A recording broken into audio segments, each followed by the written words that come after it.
बुद्धि युक्तो जहाति हो उभे सुकृत दुष्कृते तस्माद् योगाय युज्यस्व योगः कर्मसु कौशलम्। शुभ प्रभात देवियों एवं सज्जनों, कृष्ण संदेश सुधा चैनल के माध्यम से मैं धर्म प्रकाश भदौरिया गीता विश्लेषक गीता की ज्ञान गंगा में अवगाहन हेतु उपस्थित आप सभी भद्रजनों एवं सुधी जनों का हार्दिक अभिनंदन एवं कोटि कोटि वंदन करता हूँ। पिछले वीडियो में आप लोगों ने सुना था कि भगवान कहते हैं कि हे अर्जुन, श्रेष्ठ जन जो आचरण करते हैं दूसरे लोग उसे प्रमाण मानकर उसी का अनुकरण करते हैं। इसके आगे भगवान क्या कहते हैं उसे आप लोग बड़े ध्यान से सुनेंगे।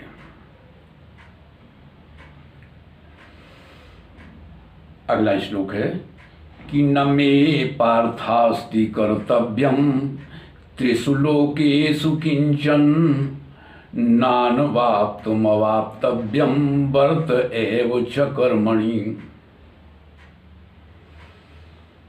मधुसूदन भगवान कृष्ण कहते हैं कि हे प्रथापुत्र अर्जुन,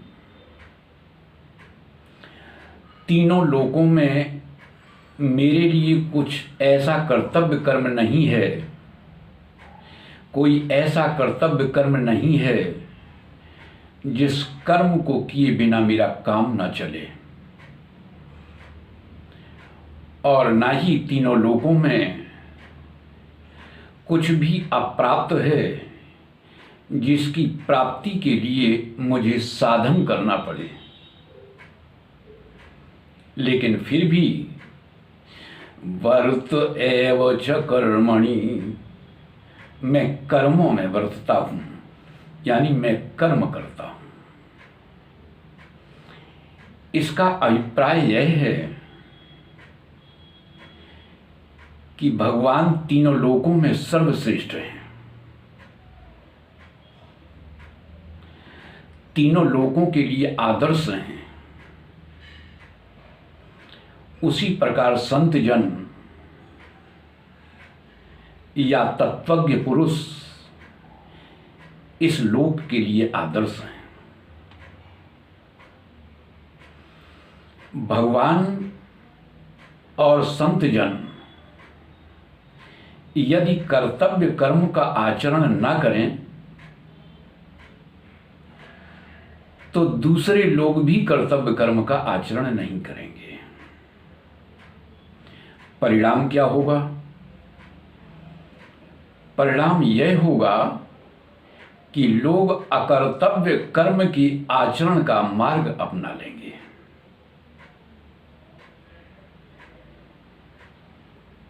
तो यहां पर यह बात पूर्ण रूप से स्पष्ट हो गई कि लोगों में अनुकरण करने की प्रवृत्ति होती है, और फिर भगवान और संत जन या तत्वज्ञ पुरुष तो ऐसे होते हैं, उन्हें कुछ करने और पाने की इच्छा ही नहीं होती,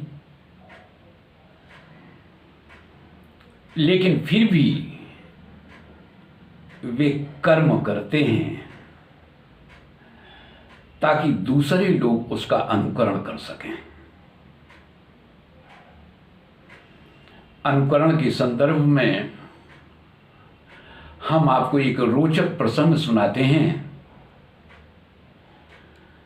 जो इस प्रसंग की पुष्टि भी करेगा और आपको आनंद भी आएगा। जैसा कि अपने सभी लोग जानते ही हैं कि यदा कदा ग्रामीण अंचलों या शहरी क्षेत्रों में रासलीला करने वाले लोगों की मंडली आया करती है और उनका मुख्य उद्देश्य धनोपार्जन करना होता है।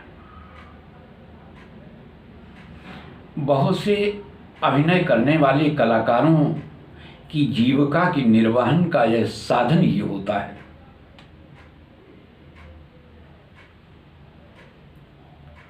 समाज के विशिष्ट पुरुष या समादृत लोग, सम्मानीय लोग इस बात को भली भांति जानते हैं,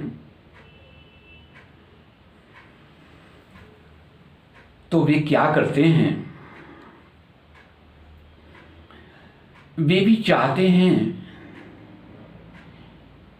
कि इन लोगों को कुछ धन लाभ हो जाए, तो वे अपने खास लोगों को अपने पास बुलाते हैं और उनको अपनी तरफ से कुछ रुपए देकर कहते हैं कि जाओ सभी कलाकारों को 20-20 या 50-50 रुपए न्योछावर कर दो या उन्हें इनाम में दे दो। तो जानते हो उसका परिणाम क्या होता है? दर्शक दीर्घा में उपस्थित रहने वाले लोग, उनमें स्पर्धा की भावना पैदा हो जाती है। फिर तो बहुत से लोग खड़े होकर एक दूसरे से बढ़कर इनाम देने लगते हैं। तो इससे रासलीला का अभिनय करने वाले लोगों को अच्छा पैसा प्राप्त हो जाता है। तो कहने का अभिप्राय यह है कि लोगों में अनुकरण की भावना थी, इस कारण से लोगों ने बढ़ चढ़ करके इनाम दिया। अब अगले श्लोक में भगवान क्या बताते हैं उस पर ध्यान देंगे। भगवान कहते हैं कि यदि यहम न वर्तेयम जातु कर्मण्य तंद्रिता मम वर्तमान वर्तन्ते मनुष्या पार्थ सर्वसा। आप लोग ध्यान देंगे कि इस श्लोक में एक शब्द आया है अतंद्रिता, जिसका अर्थ होता है सावधानी पूर्वक कार्य करना। तो यहां पर भगवान बता रहे हैं कि हे पार्थ, यदि कदाचित मैं सावधानी पूर्वक कार्य ना करूं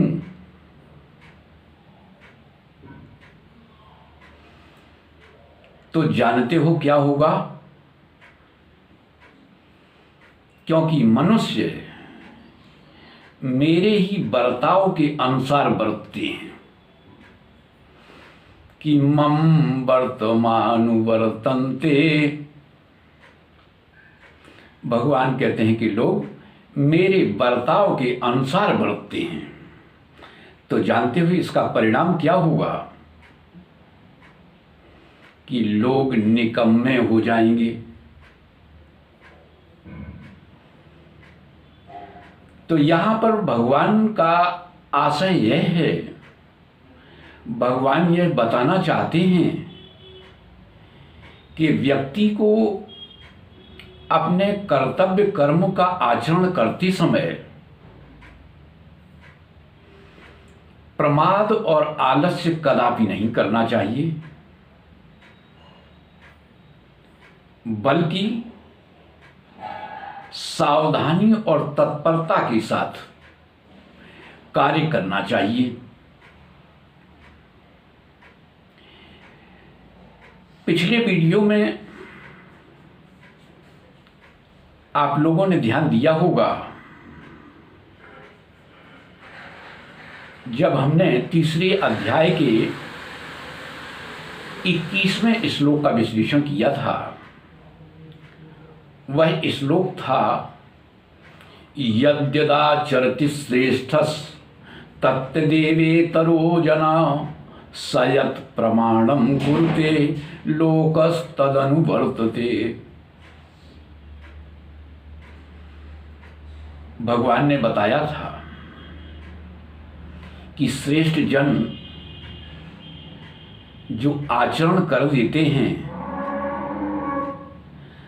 दूसरे लोग उसे प्रमाण मानकर उसी का अनुकरण करने लगते हैं। और यहाँ पर भगवान क्या कहते हैं? भगवान कह रहे हैं कि मम वर्तमानु वर्तन्ते मनुष्या पार्थ सर्वसा।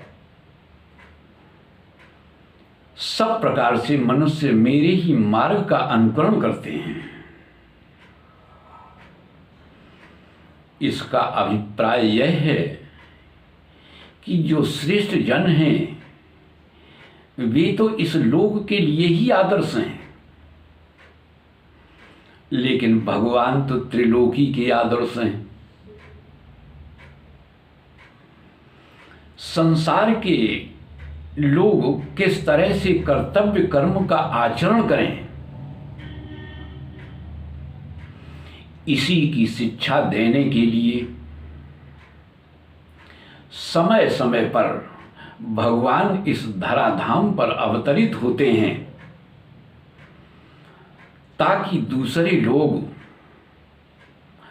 कर्तव्य कर्म करने की आचरण का सही तरह से ज्ञान प्राप्त कर सकें। तो आज की वीडियो में बस इतना ही। आज की वार्ता यदि आप सभी लोगों को अच्छी लगी हो तो हम आपसे अपेक्षा रखते हैं कि आप हमारे वीडियो को ज़्यादा से ज़्यादा लाइक करें, शेयर करें और अपनी आख्या दें। और यदि आप नए हैं तो चैनल को सब्सक्राइब अवश्य करें। जय श्री कृष्ण।